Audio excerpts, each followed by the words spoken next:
RP publishing house में आप सभी का स्वागत है। हमारे द्वारा बनाए गए वीडियो अगर आपको अच्छा लगता है तो लाइक एंड सब्सक्राइब करें, ज़्यादा से ज़्यादा शेयर करें। हेलो फ्रेंड्स, आज मैं आप सभी को राष्ट्रीय न्यास अधिनियम 1999 नेशनल ट्रस्ट एक्ट के बारे में बताऊंगा। इस टॉपिक के बारे में जानकारी हम समस्त के लिए बहुत महत्वपूर्ण एवं उपयोगी है, क्योंकि राष्ट्रीय न्यास अधिनियम 1999 के माध्यम से ऑटिज्म, बौद्धिक अक्षम, प्रमस्तिष्क पक्षाघात एवं बहुदिव्यांग बालक के अभिभावक को भारत सरकार द्वारा मिलने वाली सुविधाएं एवं योजनाएं के बारे में अवगत और उन तक सुविधाओं को उपलब्ध करा सकते हैं। तो आइए हम देखते हैं राष्ट्रीय न्यास अधिनियम क्या है। तो राष्ट्रीय न्यास अधिनियम सामाजिक न्याय एवं अधिकारिता मंत्रालय भारत सरकार का एक सांविधिक निकाय है, जिसकी स्थापना ऑटिज्म, प्रमस्तिष्क पक्षाघात, बौद्धिक अक्षमता और बहुदिव्यांग व्यक्तियों के कल्याण हेतु अधिनियम 1999 के अधिनियम 44 के तहत की गई है। तो इस अधिनियम में जो आपके 4 दिव्यांग हैं, ऑटिज्म, प्रमस्तिष्क पक्षाघात, बौद्धिक अक्षम और बहुदिव्यांग, तो इन व्यक्तियों के कल्याण हेतु यह अधिनियम के स्थापना आपका सामाजिक न्याय मंत्रालय, अधिकारिता मंत्रालय भारत सरकार द्वारा किया गया। अगर हम इन अधिनियम के दिव्यांगता की अगर हम बात करें तो 4 प्रकार की दिव्यांगता है कि जैसे कि आप देख सकते हैं: ऑटिज्म, प्रमस्तिष्क पक्षाघात, बौद्धिक अक्षमता, बहुदिव्यांगता। दिव्यांगता ग्रसित व्यक्तियों के लिए एक समावेशी समाज का निर्माण करना, जिसमें वे गरिमा, समान अधिकार और अवसरों के स्वतंत्र जीवन यापन के लिए सशक्त और सक्षम हो सके। तो ये आपका अधिनियम है, इसका ये आधार है कि जो दिव्यांगता से ग्रसित व्यक्ति हैं उनके लिए हमें क्या करना है। एक तो ये अधिनियम एक समावेशी समाज का निर्माण करेगी। दूसरा, जो उनकी गरिमा है। उसके बाद उनका जो समान अधिकार है, जो अवसर के साथ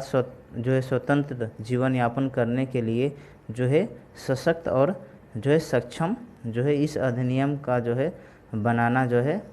एक मूल रूप स्तंभ है। तो उसके बाद अगर हम राष्ट्रीय न्यास का अगर हम लक्ष्य देखें, इसका हम गोल देखें, तो राष्ट्रीय न्यास निःशक्त व्यक्तियों के उनके परिवारों को क्षमता के लिए विकास हेतु अवसर उपलब्ध कराने का कार्य करता है, ताकि उनके अभिभावक हैं, वो उनके अधिकार हैं, वो अधिकार की पूर्ति हो तथा एक समावेशी समाज एवं समर्थ युक्त वातावरण का सृजन को प्रोन्नत एवं सहयोग प्रदान किया जा सके। तो ये चीज़ें हैं कि इसका अगर हम लक्ष्य देखें तो एक आपका निःशक्त जन व्यक्ति हैं, जो इस अधिनियम के 4 कैटेगरीज रखा गया है, उनको एक तो उनके अधिकार को पूर्ति कराना, दूसरा एक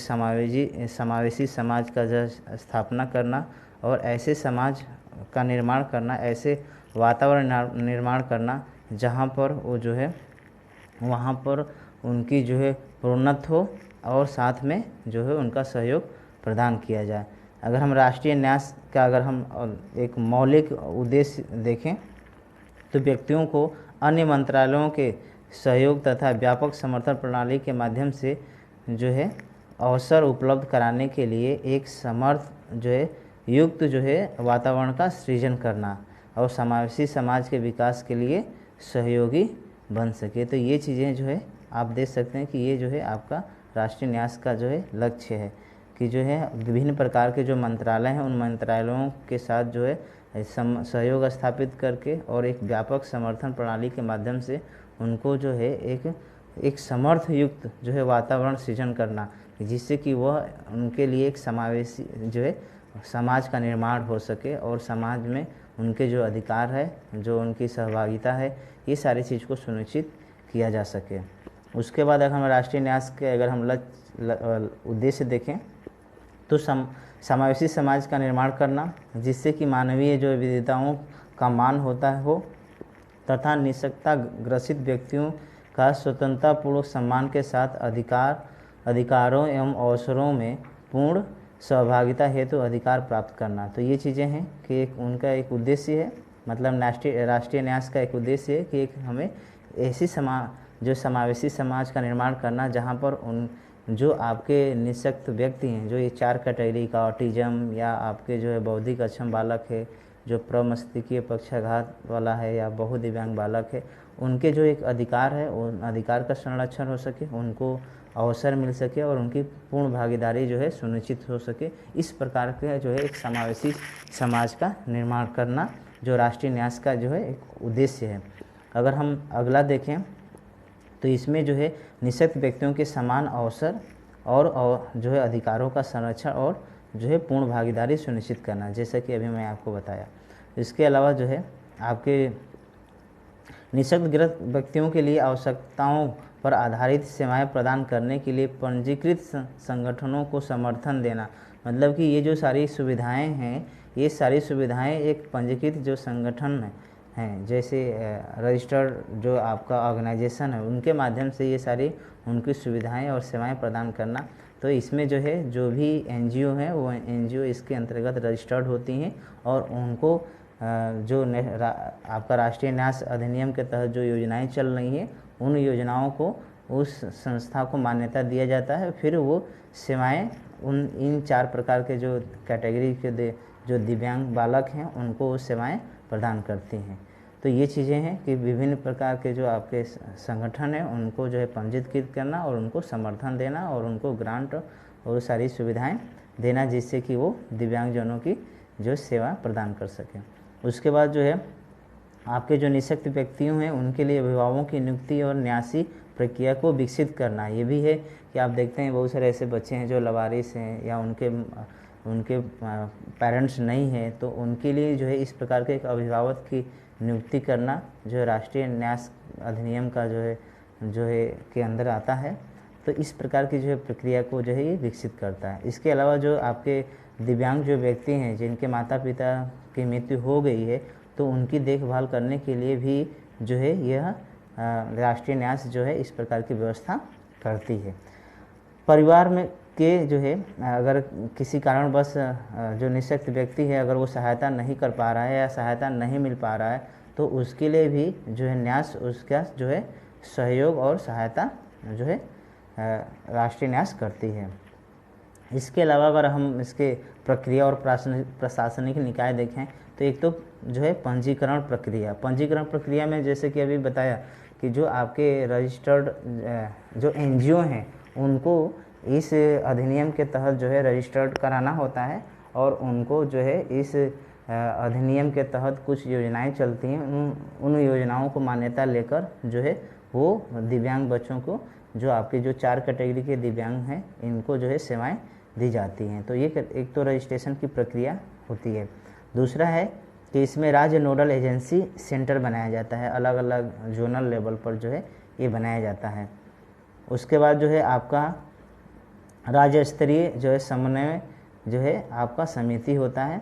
ठीक, SLCC, तो इसकी भी स्थापना की जाती है। इसके अलावा जो है आपका स्थानीय जो आपका स्तर की जो समिति है LLC जिसको बोलते हैं लोकल लेवल कमेटी, इसका भी गठन जो है किया जाता है। उसके बाद कानूनी अभिभावक का मतलब कि अभी मैंने बताया कि जो बच्चा जो है मान लीजिए कोई लावारिस बच्चा है या किसी बालक की जो है जो उसकी संपत्ति है, उसके मम्मी पापा की जो है मृत्यु हो गई है और उसके नाम से जो संपत्ति है, तो उसकी जो संपत्ति की देखभाल और उसकी जो स्थानीय जो समिति जो LLC बोलते हैं, ये इसकी जो है नियुक्ति की जाती है जिससे कि उसकी जो संपत्ति है उस संपत्ति की देखभाल किया जा सके, उसकी संपत्ति का जो है किसी के द्वारा जो है अवैध रूप से जो है ग्रहण न किया जाए, इसको जो है संरक्षित करने का काम जो है LLC जो है कानूनी अभिभावक करते हैं। उसके बाद पंजीकृत संगठन, तो इसमें जो है रजिस्टर्ड जो ऑर्गेनाइजेशन है इनको जो पंजीकृत किया जाता है। तो इस प्रकार से जो है आपकी प्रक्रिया और प्रशासनिक निकाय है। अगर हम योजनाएं की बात करें तो इसके द्वारा कुछ योजनाएं चलाई जाती हैं जहां पर आपके प्रमस्तिष्कीय पक्षाघात है, बहुदिव्यांग बालक है या ऑटिज्म वाला बालक है या आपका जो है बौद्धिक अक्षम बालक है, तो उनको इन योजनाओं के माध्यम से जो है उनको हम उनके अधिकार, उनकी जो है सहभागिता, ये सारी चीज़ों को जो हम आत्मनिर्भर आदि हम बनाते हैं। तो इसमें पहला जो योजना है दिशा, अब दिशा जो योजना है ये अर्ली इंटरवेंशन और इसमें जो स्कूल रेडनेस जो है इस प्रकार की जो है क्रियाकलाप इसके अंतर्गत कराई जाती है। अर्ली इंटरवेंशन का मतलब आप जानते हैं कि 0 से 10 साल के जो बालक हैं उन बालक के लिए जो है ये अर्ली इंटरवेंशन का कार्य यहाँ पर किया जाता है। इसके अलावा स्कूल रेडनेस के मतलब कि जो बच्चों के विद्यालय जाने हेतु जो है तैयार किया जाता है। इसमें 4 घंटे जो है वो सेंटर पर प्रशिक्षण दिया जाता है। उसके बाद हम विकास की बात करें तो विकास में क्या है कि जो बच्चे 10 वर्ष से अधिक के हैं या 10 वर्ष से अधिक के जो बच्चे हैं उनके लिए जो है यहाँ पर रोजगार परक जो है स्किल यहाँ पर सिखाया जाता है और यहाँ पर जो है उनको 6 घंटे जो है प्रशिक्षण दिया जाता है। लेकिन ये सारे प्रशिक्षण एक जो रजिस्टर्ड पंजीकृत संस्था है उसके माध्यम से किया जाता है, क्योंकि जो भी एनजीओ है वो आपको नेशनल ट्रस्ट के अंतर्गत रजिस्टर्ड होना पड़ेगा और फिर इन योजनाओं को जो है मान्यता लेकर और जो है ये 4 प्रकार के दिव्यांग जो हैं उनकी सेवाएं आप प्रदान कर सकते हैं। इसके लिए आप जो है आपका नेशनल ट्रस्ट एक्ट है उसका जो एक वेबसाइट है, ऑफिशियल वेबसाइट है, उस पर आप जाकर ये सारी विवरण देख सकते हैं। इसके अलावा अगर हम समर्थ की बातें करें तो समर्थ में जो है आपके जो अनाथ बच्चे हैं, जो लावारिस बच्चे हैं या जो संकट ग्रसित जो परिवार हैं, जो बीपीएल वाले हैं, तो इन प्रकार के जो परिवार है या जो दिव्यांग हैं उनको देखभाल करने की जो है सुविधाएं यहाँ पर दी गई है। ये सुविधाएं जो प्रोफेशनल के माध्यम से जो दी जाती हैं। तो ये आपका जो है समर्थ जो है। उसके बाद घरौंधा की बात करें तो इसमें वयस्कों के लिए जो है यह योजना है जिसमें आपके अभी मैं बताया कि जो 4 प्रकार के दिव्यांगता हैं उन दिव्यांग बच्चों की जो देखभाल है वो देखभाल से संबंधित जो है पर्याप्त और उत्तम जो है सुविधाएं इनको उपलब्ध कराई जाती है। इसके अलावा जो उनके साथ जो बुनियादी जो उनके सुविधा है, जैसे मान लो प्रोफेशनल स्पीच थेरेपिस्ट हो गया, डॉक्टर हो गया, अन्य जो चीज़ें हैं, इसके अलावा रोजगार परक जो गतिविधियां हैं, ये सारी चीज़ें जो हैं इनको प्रशिक्षण के माध्यम से जो है प्रशिक्षण दिया जाता है। इसके अलावा हम देखें तो आपका निरामया है। निरामया जो स्वास्थ्य बीमा योजना है, इसमें जो 4 प्रकार की दिव्यांगता हैं, ऑटिज्म, प्रमस्तिष्कीय पक्षाघात, इसके अलावा मल्टीपल डिसेबिलिटी और आपको बौद्धिक अक्षम, तो उनको जो है यहाँ पर स्वास्थ्य बीमाएं जो हैं दी जाती हैं। ठीक, इन स्वास्थ्य बीमाओं के माध्यम से जो है इसमें और भी है उनकी चिकित्सीय जो है जांच है, जैसे दंत है, इसके अलावा जो स्पीच थेरेपी है, तो इस प्रकार सारी चीज़ें जो है सुविधाएं इसके अंदर जो है इंक्लूड किया गया है, जोड़ा गया है। ओपीडी वगैरह भी कुछ मान लो उसको कोई इलाज उलाज चलता है तो उसकी भी सारी चीज़ें ये बीमा के माध्यम से उन्हें वो सारी चीज़ें फंड दी जाती हैं और इसमें 1 लाख रुपये तक का जो है स्वास्थ्य बीमा को कवर किया जाता है। और जो 4 प्रकार के दिव्यांग हैं, अगर हम सहयोगी की बात देखें तो देखभालकर्ता को प्रशिक्षण एवं योजना, मतलब कि जो केयर टेकर हैं उन केयर टेकर को भी एक जो है एक बेहतर तरीके से प्रशिक्षण दिया जाता है कि वो किस तरीके से जो है वो आपके ये जो दिव्यांग बालक ऑटिज्म, बौद्धिक अक्षम, प्रमस्तिष्कीय पक्षाघात और बहुत दिव्यांग बालकों को किस तरीके से वो देखभाल करें। तो यहाँ पर भी जो है उनको प्रशिक्षण दिया जाता है। जो आपके केयर टेकर्स हैं उनको एक कुशल जो है केयर टेकर बनाने के लिए इन्हें योजना तैयार किया जाता है, प्रशिक्षण दिया जाता है। उसके बाद ज्ञान प्रवाह की बात करें तो ज्ञान प्रवाह में जो इनकी शैक्षणिक योजनाएं हैं, जो पाठ्यक्रम हैं,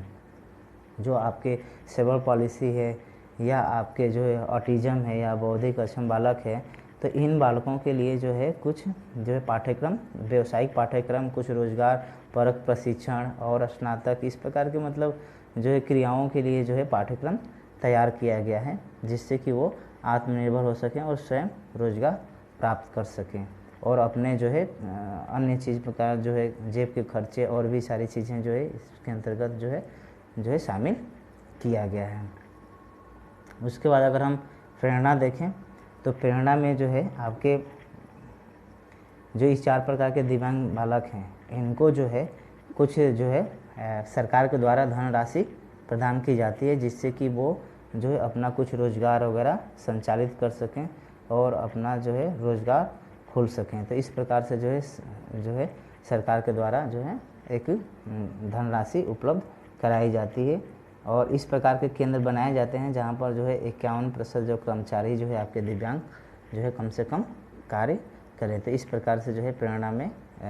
योजना में कार्य किया जाता है। उसके बाद संभव देखें तो इसमें जो है सहायक सामग्री है जो दिव्यांगों के लिए जो ज़रूरत है, जो उनके जैसे मान लो स्पीच थेरेपी का हो गया, फिजियोथेरेपी का हो गया, और भी जो चीज़ें सुविधाएं हैं जो उनके लिए उपकरण है उनके सशक्तिकरण के लिए, वो सारे उपकरण जो है इनको जो है उपलब्ध कराया जाता है। उसके बाद अगर हम बढ़ते कदम देखें तो बढ़ते कदम जो ये दिव्यांग है, ये दिव्यांग बालकों के अभिभावक को, समाज को, अन्य लोगों को अलग अलग क्रियाकलाप के माध्यम से जो है उनको अलग अलग प्रकार के जो कार्यक्रम आयोजित करके उनको जो है समाज को जागरूक किया जाता है। और एक रजिस्टर्ड संस्थान को एक वर्ष में कम से कम जो है 4 कार्यक्रम करने की, उसे प्रायोजित करने का अनुमति जो है आपके सरकार द्वारा इस योजना के तहत दी जाती है। तो मैं आशा करता हूँ कि मेरे द्वारा दी गई जानकारी आप सभी को अच्छा लगा होगा। तो प्लीज़ हमारे चैनल को सब्सक्राइब करें और इस मैसेज को ज़्यादा से ज़्यादा लोगों के पास शेयर करें। धन्यवाद।